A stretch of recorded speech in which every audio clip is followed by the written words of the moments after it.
મૂકબધિર છોકરીના ફોટા પાડી વાયરલ કરવાની ધમકી આપી બળાત્કાર કરી ભાગી છૂટેલા નરાધમની નવસારીથી ઈચ્છાપુર પોલીસે ઝડપી પાડ્યો છે.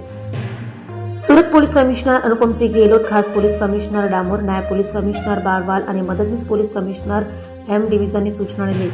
પીઆઈએસી ગોહિલની ટીમે પીએસઆઈ કેપી જાડેજાની ટીમના અનારમાં હેડ કોન્સ્ટેબલ મનુભાઈને મળેલી બાતમીના આધારે મૂકબધિર છોકરીના ફોટા પાડી લઈ વાયરલ કરવાની ધમકી આપી બળાત્કાર કરી ભાગી છૂટેલા આરોપી અભિષેક કુમાર મોતીલાલ સાને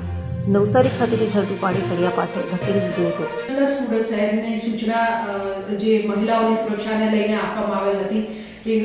પોલીસ સ્ટેશન વિસ્તારમાં મહિલાઓ સાથે કોઈ પણ પ્રકારનો ક્રાઇમ થાય તો તેના પર વિશેષ ધ્યાન આપી જરૂરી એફઆઈઆર રજીસ્ટર કરી કાયદેસરની કાર્યવાહી કરવી. તે અંતર્ગત ગતરોજ ઈચ્છાપુર પોલીસ સ્ટેશન વિસ્તારમાં એક ફરિયાદ મળેલ, જે મુજબ